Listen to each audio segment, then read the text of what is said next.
Hello out there, my name is Laolu Akonde and you are on to Inside Sources.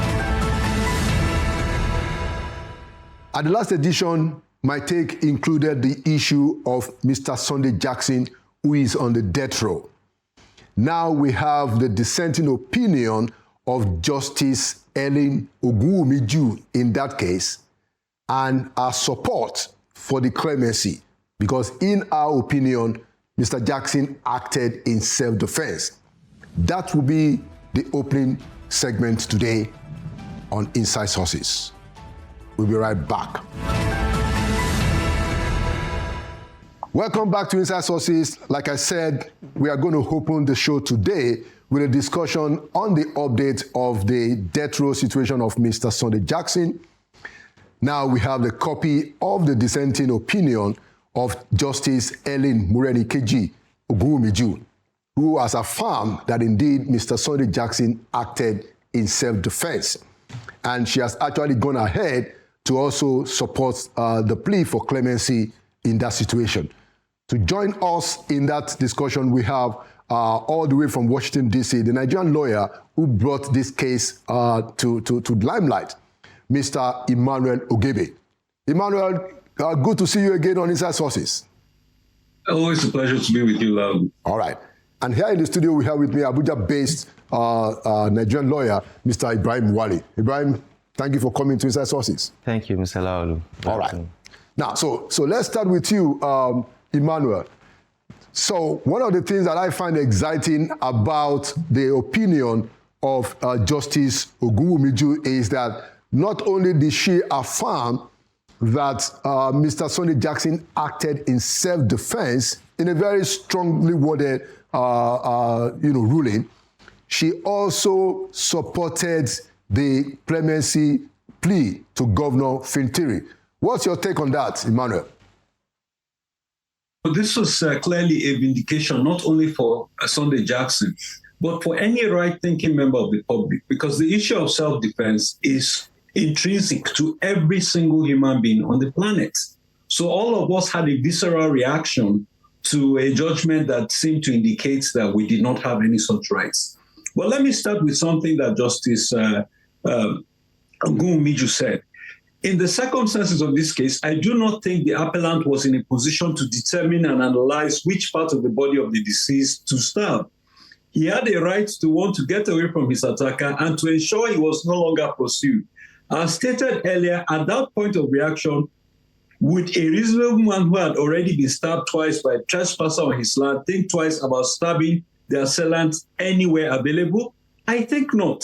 I do not agree that the mere fact of stabbing the deceased 3 times in the heat of the moment instead of once constitutes malice aforethought. And here is the very important part. Under our legal system, if a man is in danger of serious bodily harm, he may use such force as he believes is necessary to prevent and resist the attack. And if in using such force he kills his assailant, he is not guilty of any crime, even if the killing was intentional.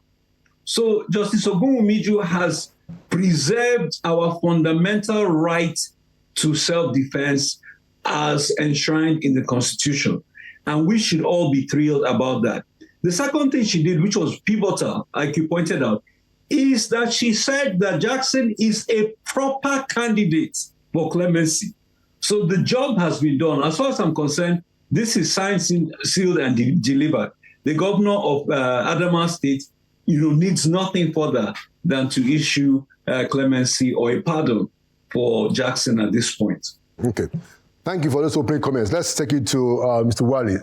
So now we've read the dissenting opinion of Justice Ellen Morenikeji Ogunwumiju, who actually is also the head of the 5-man Supreme Court panel. What's your take? Well, the dissenting opinion of Her Lordship Justice Ellen Morenikeji Ogunwumiju, I would say, was a stellar jurisprudential rendition that was hinged on not just the agreed facts of the case or not just the regurgitated facts of the case, but she went on further to scrutinize the records of proceedings, including and especially the testimony of Sunday Jackson in court, where she put it side by side with the confessional statement. Remember, in the major decision, there was a position where they held and said that the confessional statement and his witness statement in witness testimony in court, there were glaring inconsistencies. Yeah. So she looked at it and said they chose to believe the confessional statement rather than... Yes, but she said that the testimony was merely an expansion of the confessional statement, and there was no material inconsistency, especially with regards to his plea of self-defense. She held that, from his confessional statement to his witness statement to his testimony in court, he is consistent in, his position that he acted in self-defense. She said that both lower courts agreed that indeed he was not the aggressor because these are the elements of self-defense, especially under Section 33, subsection 2 of the Constitution.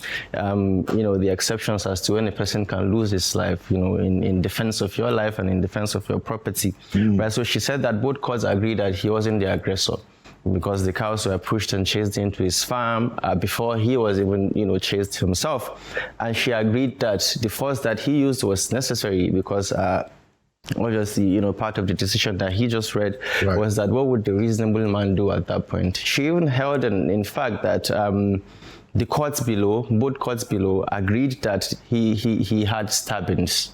Although the courts tried to say that there was no medical report like we had discussed earlier, but she said that the trial court especially, held that there was stabbing in, at the back of his head and on on his leg. So she's saying that if in the first instance he tried to escape and he was injured, in his leg and at the back of his head, then it is a reasonable thing to do, to want to, counter or to curtail any further danger. And that's why she said he wasn't in any position, he didn't have the privilege to decide where to stab or where not to stab.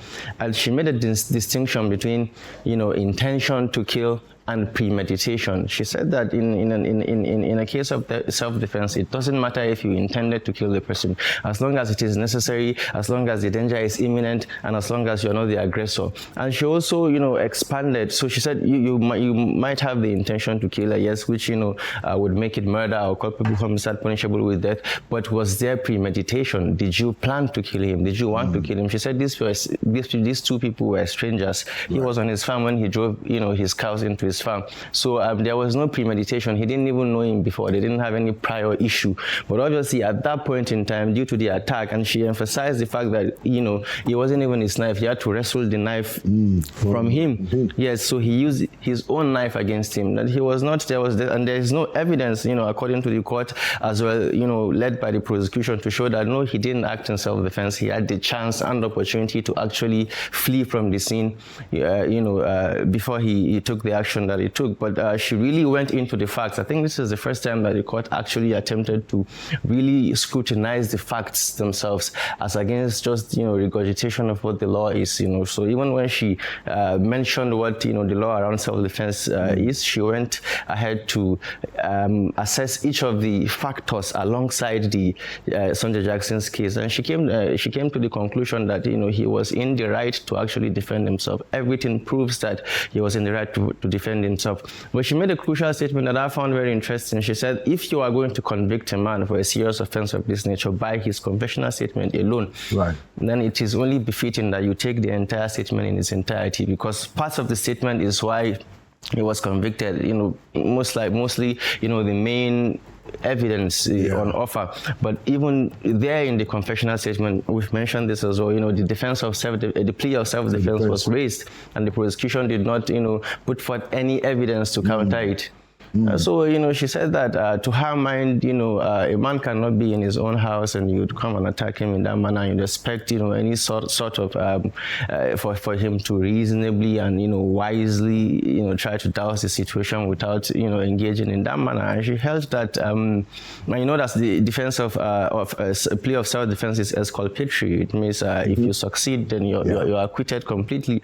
So she said that, yes, In our decision, she finds him discharged and acquitted. However, because she's in the minority, she has proposed and advised the governor to offer him clemency. But I'm not surprised by, my Lord's diligence and, the appreciation of the fact and the usage of, reasonable mind, because she said it as well. What would a reasonable man do in that position? And I think that that is a very, very key test in all of our, judicial matters. Okay, what would a reasonable man do so that the judgment is going to be befitting, the situation and the context itself.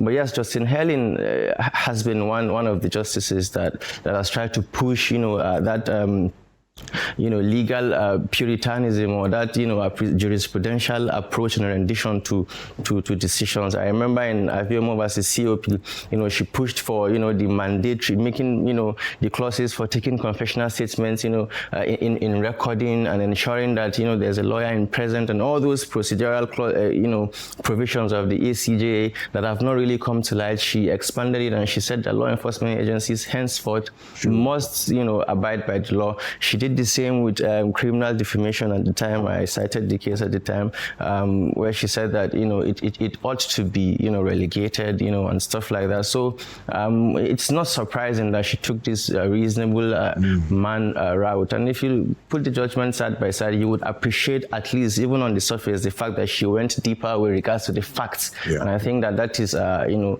best way to appreciate a legal position. Yes. Okay, thank you so much. Clearly, Her Lordship Justice Ellen Morenikeji Ogunwumiju has done a great good to our sense of natural justice as a people. And I think, Emmanuel, you did make that point, because, it was sending, people of goodwill and people of regular common sense. It was becoming really, really incredible to have to understand how we have lower courts, high courts, that is, and appeal court, and then a majority decision, to say that this man was guilty of murder. So we must thank Justice Ogunwumiju, as a layman, how we say that.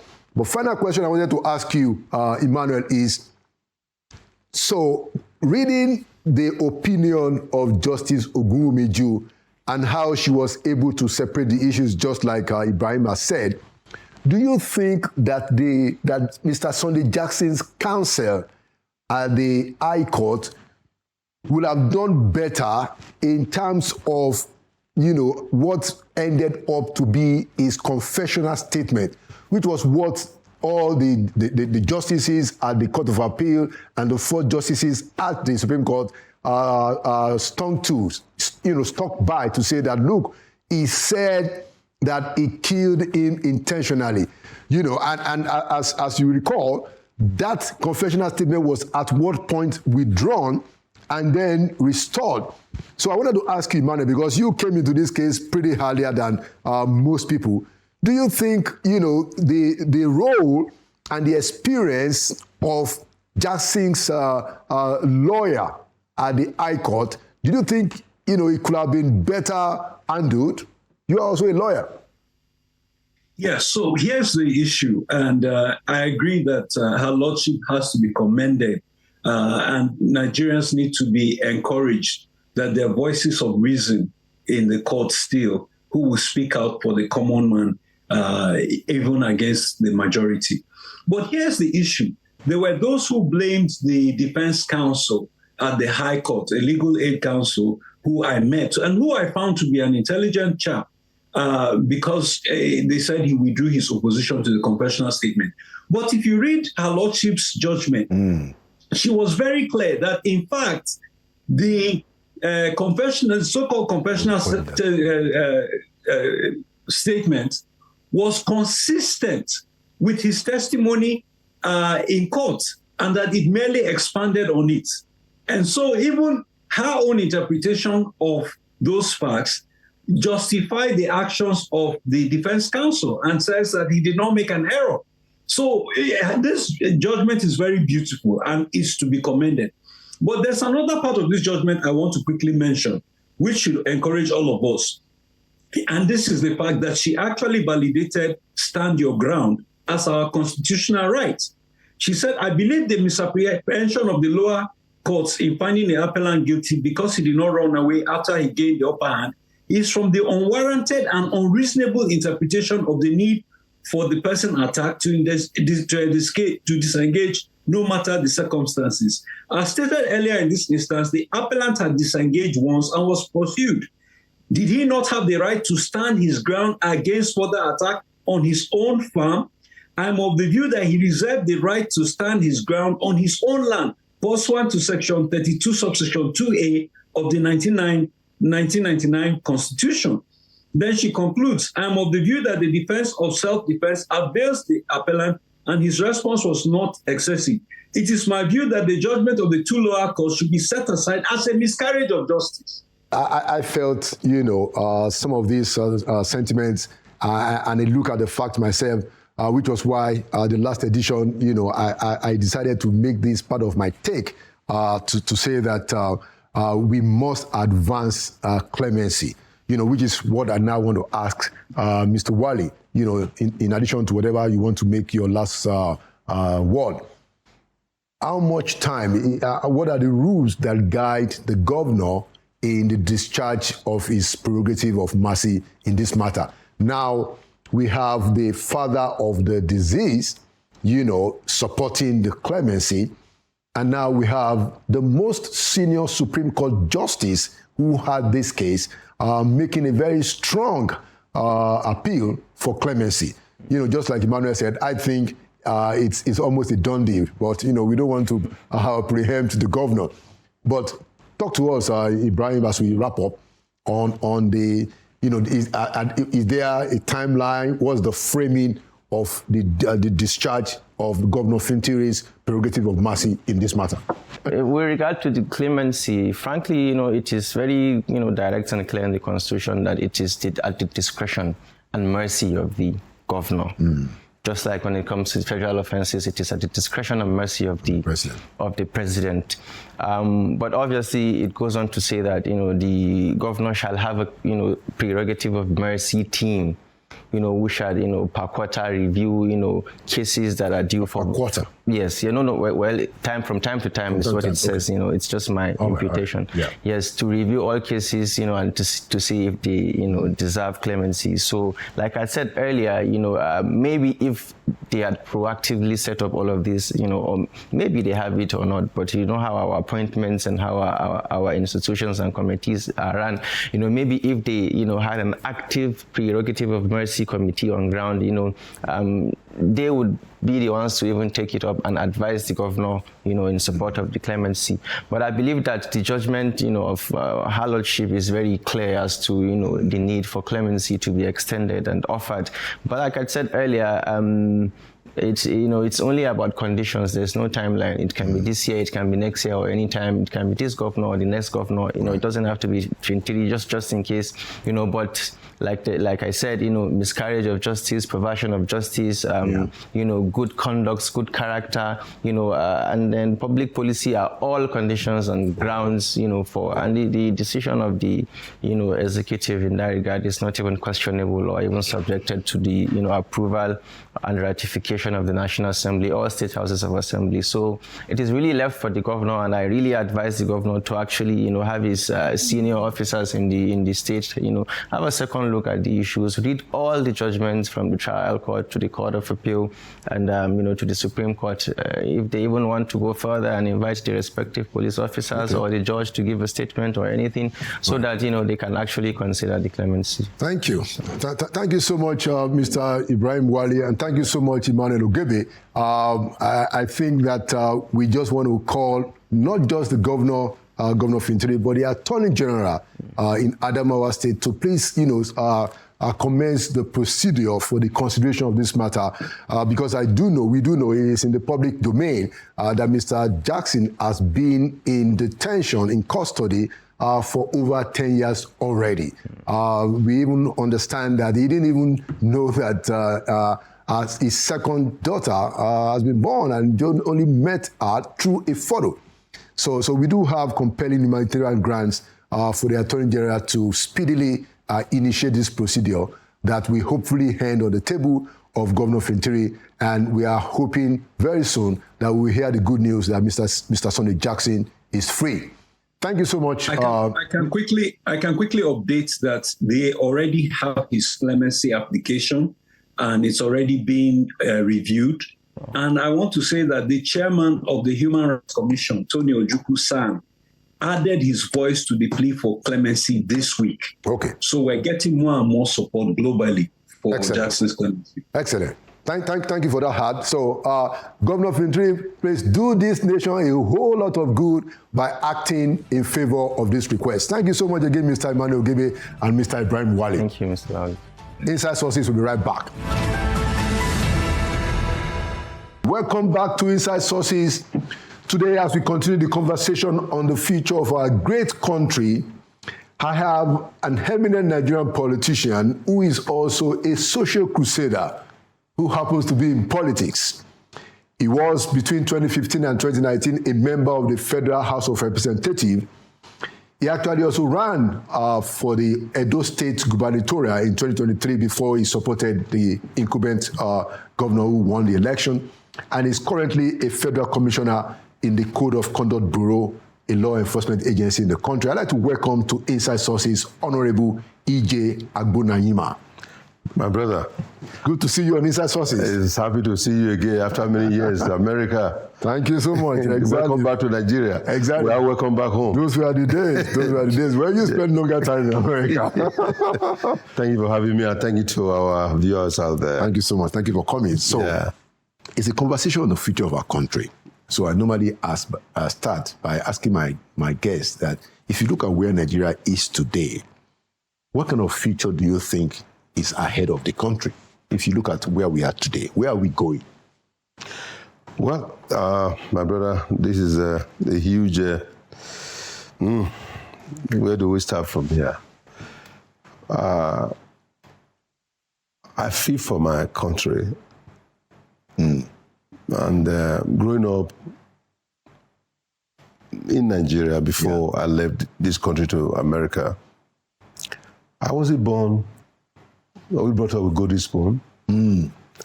I work with my parents. They were big farmer, cocoa farm in the village in Edo State, in Mebowe village. I was born in the village, and growing up, I could see how things were then, how, we walk with our parents, we go to school, we go to the river to fetch water, and we are able to have food on our table. Yes, I have the opportunity to leave the village to Benin City for the very first time, leaving my parents. I was crying. Wow. How am I going to leave my parents to go to the city where I don't know anyone? Was this after you left school or you? No, I started primary school in the village, primary 1 or 2. I left. Okay. Wow. To go and start school again in Benin City. Because my parents wanted me to be educated, and they didn't have the opportunity, but they wanted me to have the opportunity. Right. I went to the best school, St. Joseph's Agbad Primary School in Benin. And went to Western Boys. I was in the boarding house. I became the senior prefect of that school. And I could see how then, many years ago, we were all working together, like family. You go to church, sometimes Sunday you see, the house of different family, they cook, we all eat. We have some people that speak Yoruba, Ishan, Benin, Igbos, live in a family house, and today we have lost all that. And you go back, I remember when we were in the village where you have the health sector, where they used to come to the village to fumigate the area because of mosquito. Right. Even when I go back to the city, you could see them doing the same thing. Okay. You could see those days in Benin City, we used to, not go to the river now, we go to the tap water to fetch water. Wow. Water flowing. Wow. As I did. We didn't have borehole as we have now. Then we used to have ECN. Yeah. We have street light and all that. Electric Company of Nigeria. Nigeria. We have NEPA. And at the time, I worked with NEPA before I left the US. But in all this put together, my brother, instead of us to be moving forward, to me, it is as if we are moving backward. All this have been eroded. You know, nobody talks about, you know, how to put preventive measure, the healthcare sector, at least doing fumigating everywhere, just like it is done in America. Right. There's mosquito in America. Of course. Some mosquito travel from Nigeria without visa They make it there. to make it to America. But they are able to curtail them by fumigating everywhere. Right. You're talking about sport. I remember I played sport. I played football. I was playing number 11. Wow. Outside left. Just like myself, too. I'm left. That's impressive. Yes. I actually also played number 11 too. Look at that. We used to go to Ogbe Stadium. We are all happy, you know, see how we all supported Bender Insurance, Rangers, you know, name it and all that. Shooting stars. Shooting star, you know. And all those things are all eroded. But today we worship, we want to support, you know, Arsenal, Man U and all that. Yeah. So we have derailed drastically for knowing that if you don't value what you have, somebody else will help you devalue it. And we have not respected what God have given to us. I remember in this country where we had Udoji. I don't know if you remember Udoji. Award, undergo one. Udoji, that means surplus. We have so much money, we don't know what to do with it. Yeah. Where people in that country were coming to Nigeria to be asking for how they can help them. Yeah. But today, we remember the Ghana must go. We remember the Dubai coming to come and ask for funds from Nigeria. This is the safe country. Because God has blessed this country with everything, mineral resources, natural resources, human capacity. God has given it to us. But unfortunately, we have been our worst enemy. Why? Corruption has eaten us deeply, embedded in every home, everywhere, in every MDA's agency, in state, federal, local government, everywhere you go, even in the church, there's corruption everywhere.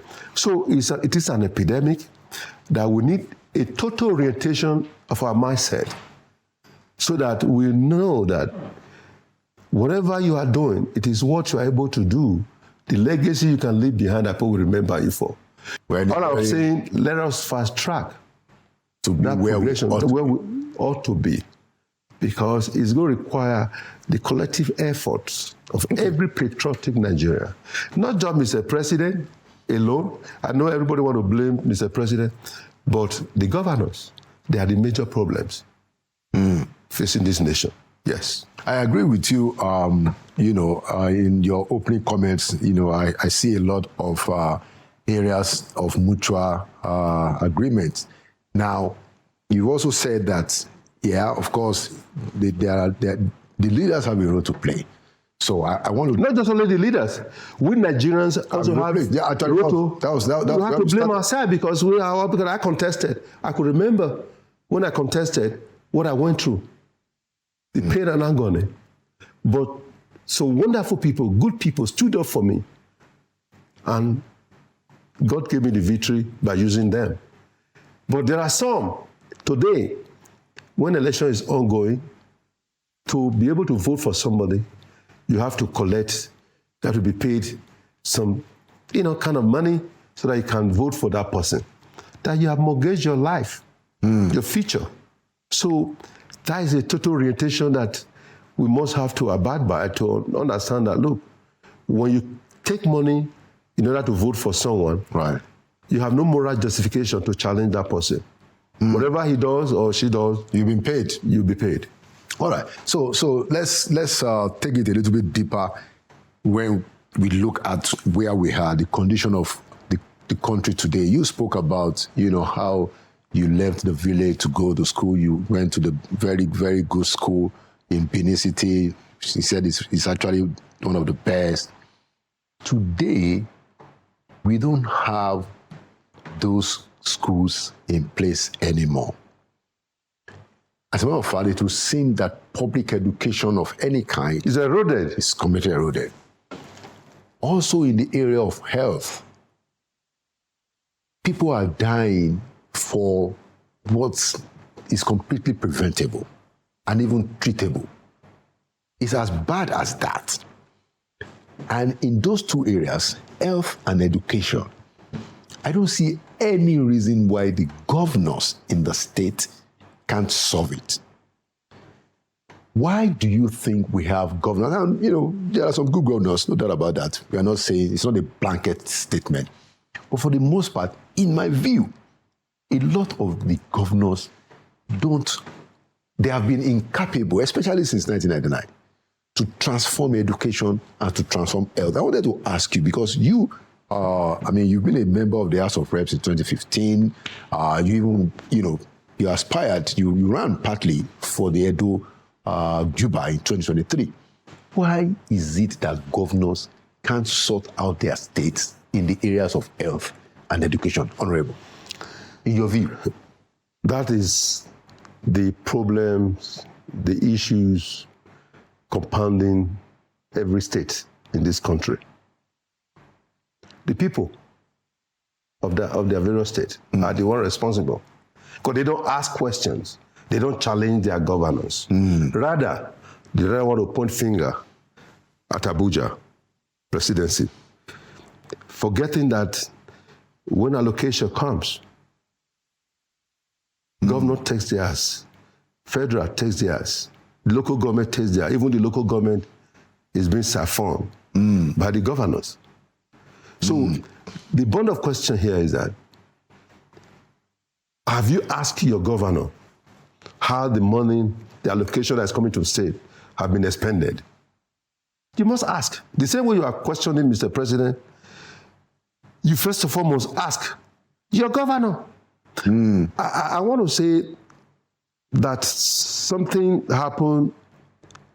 I want to have the opportunity to say, Mr. President, yet you mean well, but I'm sorry. Some of these governors, do they really mean well for this country? What am I saying? Remember the fuel subsidy removal? Yes. Trillions of money accrued from the fuel subsidy removals, saved by federal government. When people are blaming, why did you remove fuel subsidy? When Atiku contested, he said about he promised to remove fuel subsidy. Mr. Obi promised to remove fuel subsidy. True. When Waso promised to remove fuel subsidy. Every of the candidate promised to remove fuel subsidy. Yeah. And President Tinubu also promised to remove fuel subsidy, right, which he did. But do you know, after all this money be saved, I would have expected Mr. President to use that money by himself to control the money. But best known to our president, he gave the money back to the state. Money was given to each state, including FCT. But unfortunately, most of the money went to the voicemail, went to the pocket of the governors. Some of them, most of them, when the money came, a lot of them went to the Bureau de Change, changed the money. That's the end of the story. Have you asked the governor what they did with that money that Mr. President sent to various states? When they are blaming Mr. President, we were putting one finger and the other four is pointing at you. Yeah. So I want Nigerians to ask their governors. It was good intention that Mr. President did to solve, to coaching, to bring succor to the downtrodden, to help each state in this country.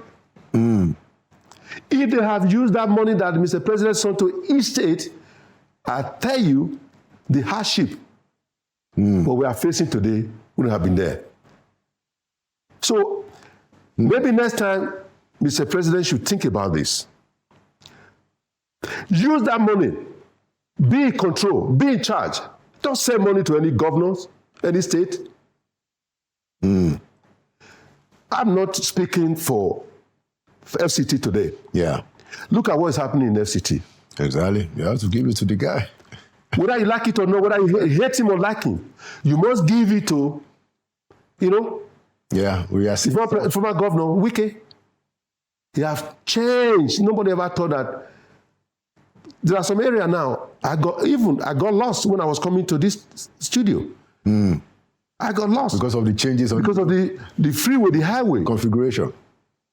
that is working. If every minister, I don't care if you are a bad minister, if you are bad in other ways, But get your job done. get the job done, that's what we need. We don't care. Are you with me? Yeah. Does it mean that we don't have other ministers that could also do more to put the government? Mr. President is doing a lot, but people are not seeing it.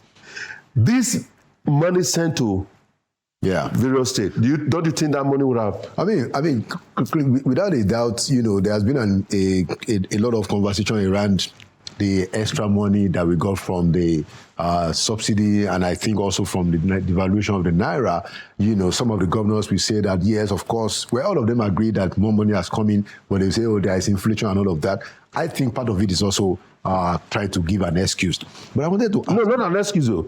yeah, on the part of the governors who couldn't make any demonstrable change and impact with the money. That's what I'm saying. That's why I said their people should ask them. Yeah, I should agree. question them. I agree. What happened to the money? To the money, yeah. I think Mr. President needs to let Nigeria know on this particular issue. Trillion was sent. I don't say got billions. But what happened to the billions? But what not happened? You are blaming the center when the states have already bastardized. I'm not saying all the states, Yeah. most of the states. Yeah. Anyway, so you. I mean, I know you since we were in the United States.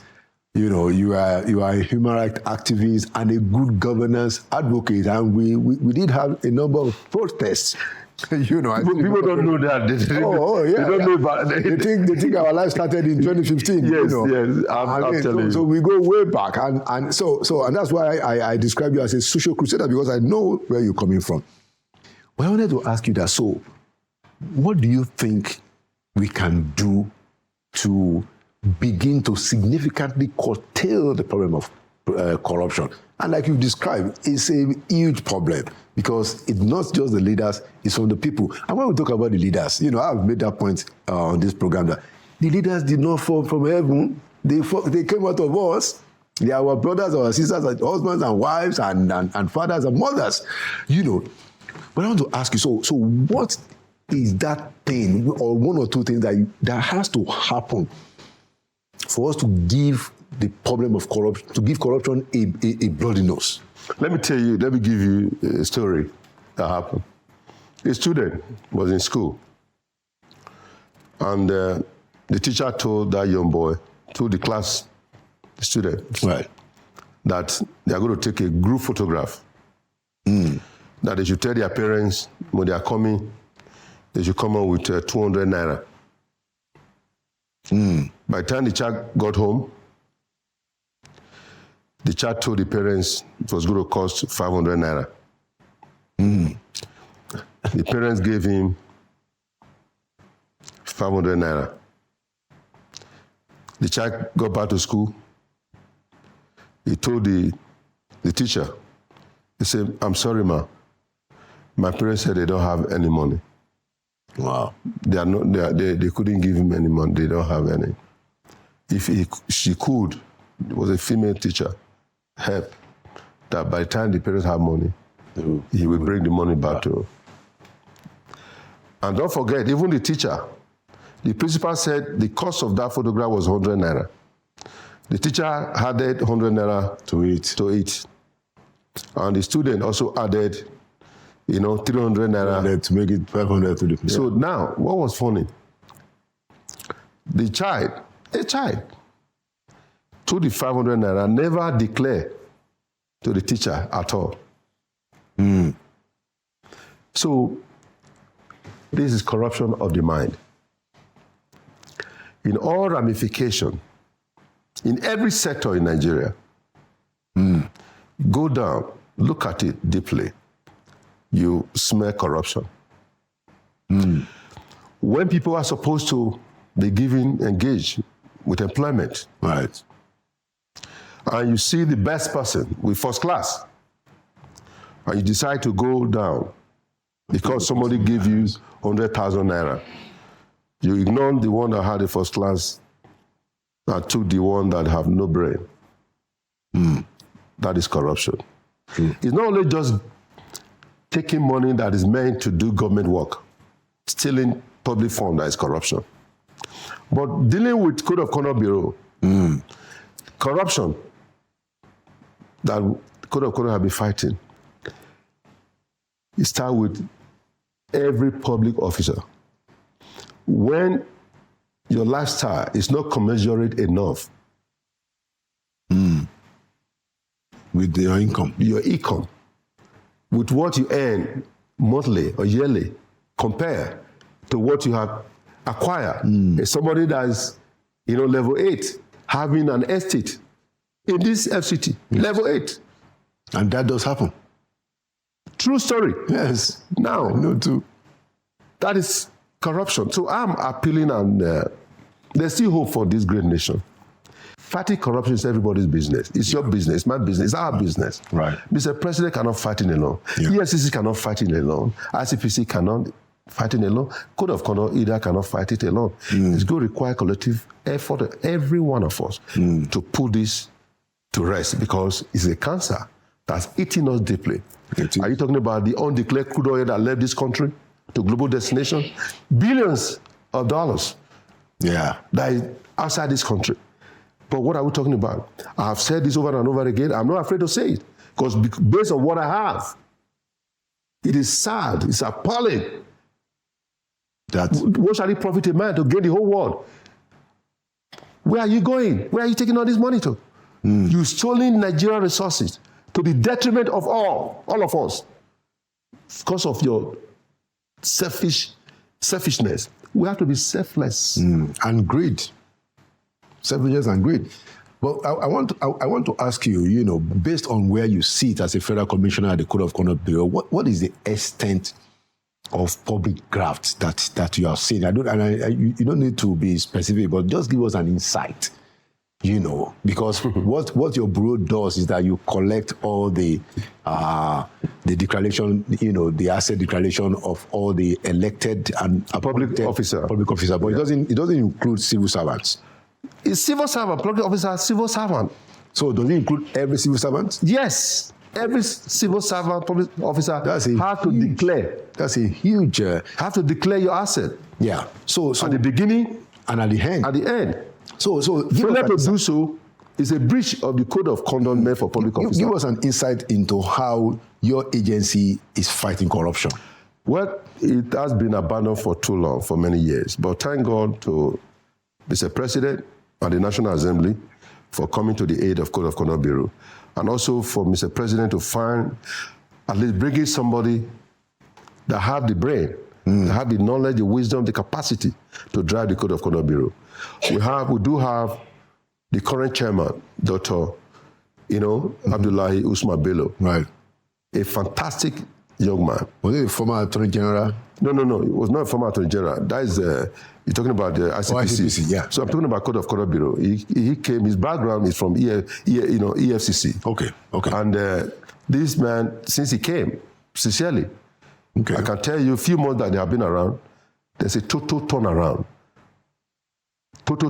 So I am hoping for the best, because... Should we be expecting yes, the Code of Conduct to be more proactive? Yes. I'm telling you, this young man is a godsend. I've said this over and over again. I don't miss words. And I don't praise people because of just I want to praise. I'm saying it because what I've seen, his vision. So I can tell you, those public officers that have refused to declare their asset, they are living above their means. They better watch their back, because the law is coming after everyone. No business as usual. That's important. There's a new sheriff in town. And I just pray to God that with the support that Mr. President have given, the National Assembly have given, in the history of Code of Conduct Bureau, we have never been supported financially. I'm talking about funding. They have been poorly funded to the extent that to put them in ASJET at the lowest, level. Well, that is changing now. Not just change, it has changed for the good, because we are being funded with at least compared to what we used to have. Wow. What we do have now is something that will propel the Code of Conduct Bureau to the next level. And with the chairman and the board and the directors, everybody is now, feeling and having that knowledge that, look, we have no option but to key into the man's vision.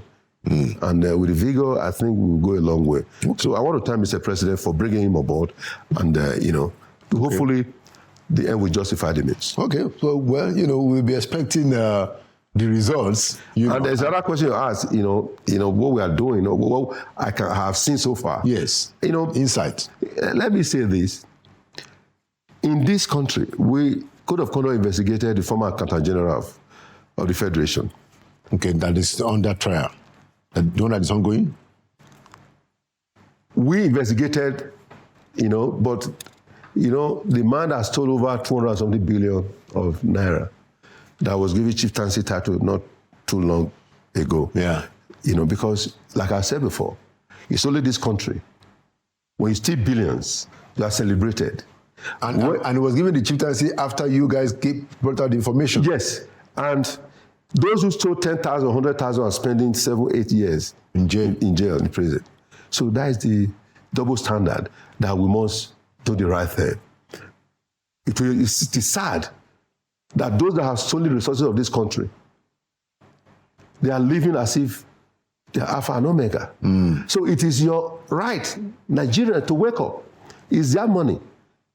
When you see Nigerians that have bought so many properties in abroad, in America, in Germany, in UK, in Canada, Italy, report those people to Code of Conduct Bureau. Right. Chairman, CCB, report anyone that you believe that is living above the means, knowing fully that a man that just got employed not over up to 3 years is now owning properties, 7, 8 properties everywhere. You have to ask, how did you break the bank? You went for robbery? Or is it pen robbery? Because you have pen robbery, you have armed robbery. So the pen robbery are the most dangerous one we are facing in Nigeria. Okay, all right. Because of our time, maybe this will be the last question. I wanted to talk about, the political system. You are a politician. You came back. You left the United States, to come and work with then Governor Shemole, and since then you've done quite a bit of work even before you joined the National Assembly. I wanted to ask you that, do you think the president, President Bola Ahmed Tinubu, should commit to certain political reforms? For instance, the issue of beavers, electoral laws, independence of the National Electoral Commission, who is the chairman, and then how it is that cases, a lot of the electoral cases are ending up in the courts. So there's a panoply of electoral reforms. I wanted to ask you, what's your own vision and what will you request of the president, based on his democratic pedigree, that you believe he ought to do to fix our political system? Honorable. I know it is always difficult to say what I'm about to say. When we say Mr. President, Mr. President alone cannot fix Nigeria. President Tinubu cannot fix Nigeria alone. I've said this, it is going to require the collective efforts of every Nigerian. But somebody has to lead. Hold on. Somebody has to lead. Now, Mr. President is the president of the Federal Republic of Nigeria. Yes. He does have governors. There are governors, is it not? Whether APC, Labour, ABGA, or PDP. We have governors. Yes. And when money comes, allocation comes, they are shared across the 33 states, including FCT, and the federal government takes theirs. Yeah. Now, if the federal government is using the resources that is allocated to them, what about the state governors? I'm going back there. What about the state governors? What are they doing? But now, I want to talk about political reforms. Okay, hold on. I'm coming. You can talk about political reform from now to the kingdom come. If your mind is not polluted, is not already corrupted, you can bring the best reform today. I see your point. Now, you're talking about we have constitution, Right. we have laws. Do we obey the law that is in existence today? No, I'm asking. Who should compel it? Because it's a question of impunity. See, and that's my point about government. The reform is good. It's good to say, I'm going to do reform. But don't forget, we have a constitution, Yes. 1999 as amended. Yes. Have we been able to adhere what is in the constitution? Most of us took an oath to defend, to uphold Yes. the constitution of the Federal Republic of Nigeria. Have we done that? So when you talk about reform, we have problem with issue of INEC. I was robbed. Yes. I was robbed by INEC. I was robbed by the tribunal. This was in 2019. 2020. 2020, yes. I was robbed where the INEC man who changed the result called, mistakenly dialed my number, thinking that he was speaking to the chairman of PDP to come and redeem the balance. Guess what? DSS did a wonderful investigation. They did everything. They went to defend at the tribunal. The chairman of the tribunal said the DSS report have no value. The DSS officer came to testify that his testimony is consequential. At the end of the day, the chairman of the tribunal, after dismissing 7 applications filed by PDP, he got a phone call while he was giving judgment. He excused himself with other 2 members. When this side came back and made a 360-degree U-turn, that I'm sorry, the DSS report have no value. The DSS, officer came to testify. Is it consequential? Oh, Honorable EJ, you are a complete gentleman. Please, the case is dismissed, but you still have opportunity to go to appeal. I went to appeal. Justice Iheme, who was the chair of that appeal panel, Yes. that is the kind of person that we should, presidency, the federal government they should give that woman an award. Do you know they tried to swerve her, to bribe her? She refused. She was kidnapped because of my case. They kidnapped her and they killed the orderly. They took her in captivity for almost 30 days. They kidnapped her on Saturday. On Sunday, guess what happened? They gave judgment, the remaining 2 members. They gave judgment, they never said anything, they said case dismissed. It took us about 8 months to get the judgment. And what was in the judgment? And those people that were involved, they confessed how they changed the result and they were apprehended and brought back to Abuja and charged for 5 count criminal charges. What has happened? You're talking about reform. Don't we have INEC?